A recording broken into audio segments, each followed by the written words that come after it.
അറിയാറുണ്ടോ പ്രീത? ഒക്കെ അവളുടെ ഭർത്താവ് എങ്ങനെയൊക്കെ ചത്തതെന്ന് നിങ്ങൾക്ക് അറിയത്തില്ലയോ? ഒക്കെ കെട്ടി തൂങ്ങിയാന്ന് എല്ലാവർക്കും അറിയത്തില്ലയോ? അല്ല ആദ്യം ഇവിടെ എല്ലാരും പറഞ്ഞത് പിന്നെ അറ്റാക്ക് വന്നെന്നാ പറഞ്ഞു. പിന്നെ ഇവിടെ ഓരോരുത്തർ പറയുന്ന തൂങ്ങിച്ചത്തതാന്ന് ആണല്ലയോ?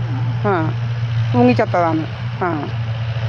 ഇവള് കള്ളിയാണ്. ഇവൾ എന്നെ കൊല്ലാൻ നടക്കുക, എൻ്റെ സ്വത്തൊക്കെ അടിച്ചു മാറ്റാൻ. ഇവള് ഒരു രാജമ്മയെന്ന് പറയുന്നൊരു കള്ളിയുണ്ടല്ലോ ഇവിടെ വന്ന് നിന്നവള് ഉണ്ട്. അവളും കൂടെ അവള് വേറൊരു വീട്ടിലിങ്ങനെ കാരക്കാടുള്ള ഒരു വീട്ടിൽ പോയി ആൾമാറാട്ടം ഒക്കെ നടത്തിച്ചെന്ന് ഇവളുമാര് എവിടാ പോകുന്നത്? ഇവളുമാര് നമ്മള് പറയത്തില്ല ഇന്നവരുടെ മക്കളാണ്. ഞാൻ ഇവള് രാജമ്മ ഇവിടുന്ന് പറഞ്ഞു വിട്ട്. അന്ന് വലിയ മേടായിരുന്നു ഇവിടെ. അങ്ങനെ പറഞ്ഞു വിട്ടൊരു ഇവളെ അങ്ങ് തൃശ്ശൂർ കൊണ്ടുപോയി. അവള് പ്രീതയെന്ന് പറയുന്നവള് 10 ലക്ഷം രൂപ അവരുടെ വാങ്ങിച്ചിട്ടുണ്ട്. 10 ലക്ഷം.